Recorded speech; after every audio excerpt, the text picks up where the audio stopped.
Vous m'avez demandé si on pouvait utiliser le Zentangle avec plein d'autres pratiques différentes, si le Zentangle pouvait apporter quelque chose à d'autres pratiques artistiques.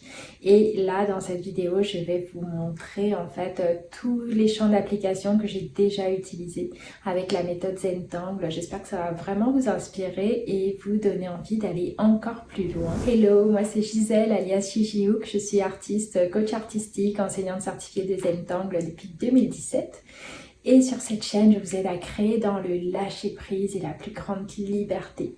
Donc abonnez-vous, pensez bien à vous abonner pour recevoir toutes mes prochaines vidéos. Alors j'ai appliqué le Zentangle, la méthode Zentangle, l'art inspiré du Zentangle à tellement d'autres domaines créatifs. Là, dans cette vidéo, je vous ai mis 5 thèmes, 5 grands thèmes différents. Donc je vous invite à aller piocher, regarder. Je suis sûre que ça va vous donner plein d'idées et sans doute vous donner envie aussi d'aller explorer à d'autres endroits parce qu'il y a tellement de possibilités, c'est vraiment illimité. L'une des premières choses, l'une des premières pratiques que le Zentangle m'a aidé à vraiment enrichir, c'est ma pratique de l'art journaling. J'ai commencé les deux à peu près à la même période. Donc l'art journaling, c'est le fait de remplir un carnet de façon très libre avec différents médiums. On peut faire beaucoup de mix média, aller jouer avec de la peinture, des aquarelles, des collages, plein de choses différentes. Et j'ai toujours adoré ce type d'exploration et le Zentangle m'a permis à chaque fois de venir enrichir mes pages, enrichir mes explorations pour toujours plus d'exploration. Donc vous pouvez utiliser le Zentangle et l'art inspiré du Zentangle pour alimenter votre pratique de l'art journaling.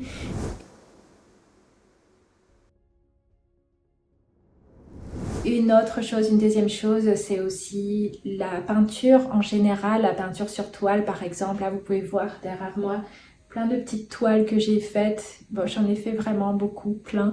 Mais là, il y en a quelques-unes derrière moi où vous pouvez voir justement, il y a différentes choses. Donc, j'ai inclus pas mal de motifs Zentangle, mais aussi d'autres éléments. Il y a des petits personnages, des petits visages qui viennent s'incruster de temps en temps. Voilà, c'est hyper libre et je sais que vous êtes nombreuses à le faire d'ailleurs aussi, à utiliser les motifs Zentangle, l'art inspiré du Zentangle pour venir enrichir votre pratique de la peinture. Donc c'est une autre possibilité. Si vous aimez le textile aussi, j'ai pas mal, surtout au début, j'ai pas mal dessiné sur du tissu, notamment sur des sacs, des tote bags, des baskets. J'adorais faire ça, j'en mettais partout. D'ailleurs, il y a un e-book que je partage dans le cadre de mes parcours, de mon parcours débutant d'ailleurs, où vous avez accès à toutes ces idées-là justement. Vous m'avez demandé aussi si on pouvait utiliser le Zentangle, par exemple en scrapbooking. Vraiment, j'ai envie de vous dire, il n'y a aucune limite. D'ailleurs, s'il y a une pratique que je n'ai pas du tout citée là dans cette vidéo, ça ne veut pas dire qu'on peut pas le faire. On peut vraiment tout faire. C'est quelque chose qui est très libre, hein, l'art inspiré du Zentangle. On mélange des éléments entre eux. Personnellement, j'adore faire ça. Donc, le scrapbooking, c'est totalement possible. D'ailleurs, il y a une série de vidéos de la marque Zentangle qui sur le thème cartouche justement où ils font pas mal de décorations, de photos avec des motifs Zentangle. Je me suis dit que j'allais vraiment explorer ça moi aussi. J'ai pas encore pris le temps de le faire parce que j'ai travaillé sur tellement de projets. J'ai même pas utilisé le terme travail parce que pour moi c'est énormément de plaisir, d'exploration intérieure. J'adore faire ça. Donc je vois pas comme un travail, mais en tout cas j'ai exploré tellement de choses ces dernières années que forcément on peut pas tout faire. Mais là, c'est dans mes projets, là, dans les semaines, les mois qui viennent, d'aller jouer encore plus profondément avec la photo, notamment pour personnaliser des albums, par exemple. C'est tout à fait possible de le faire. Là, j'ai un exemple en photo avec une photo de mes enfants que j'allais décorer justement en suivant ce fameux Project Pack, que je vous montre aussi en français d'ailleurs dans l'un de mes parcours, dans mon parcours avancé de Zentangle pour que vous puissiez vraiment explorer ça aussi par vous-même.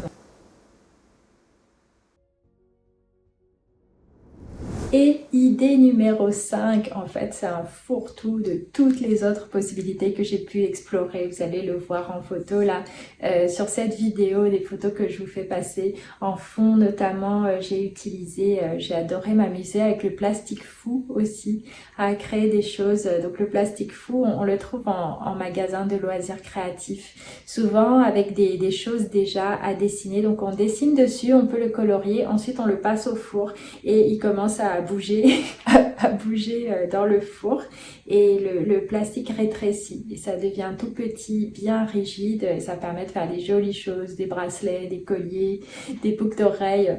Donc ça, je me suis déjà amusée à dessiner des motifs Zentangle, faire du doodle aussi avec ce type de support. La gravure aussi, la gravure j'adore, j'ai adoré explorer ça l'année dernière, on l'a fait dans plusieurs ateliers d'ailleurs ensemble où j'ai gravé des motifs que ensuite je suis venue utiliser directement dans des carnets, sur d'autres supports. Voilà, on peut décorer des murs. J'ai déjà dessiné directement sur des murs, sur un mur de mon atelier, sur des murs en extérieur aussi avec de la bombe acrylique où je m'étais amusée à venir dessiner en très grand un motif Zentangle. On peut faire de l'art inspiré du Zentangle sur des galets, sur du bois aussi. J'ai tout un atelier là-dessus où on dessine sur du bois. Bref, il y a tellement de possibilités. Mais n'oubliez pas, en effet, on peut tout faire. Je ne compte pas le nombre de fois où des gens me disent « Mais tu pourrais faire ça et ça et ça et ça. » Il y a toujours des gens autour de nous qui vont nous dire « Regarde, tu pourrais faire ça. » Ou même quand on démarre aussi,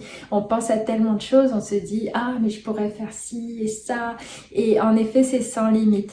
Mais voilà, je voudrais vous rappeler que quand même le Zentangle, c'est avant tout de la relaxation, on se pose, il n'y a pas besoin d'aller dans cette course à toujours plus, faire plein de choses. Voilà, c'est un petit rappel comme ça quand même, pour vous dire que parfois à vouloir faire plein de choses, on peut se perdre. Donc repensez bien à la base de cette méthode qui est avant tout de se recentrer, se poser et voilà, si vous avez envie de tester des choses, démarrez avec une chose par exemple, choisissez une chose que vous allez tester là bientôt et dites-moi en commentaire d'ailleurs si vous deviez choisir entre toutes ces applications possibles là, que j'ai partagées avec vous, ça serait laquelle? Et d'ici là, je vous dis à bientôt pour une prochaine vidéo.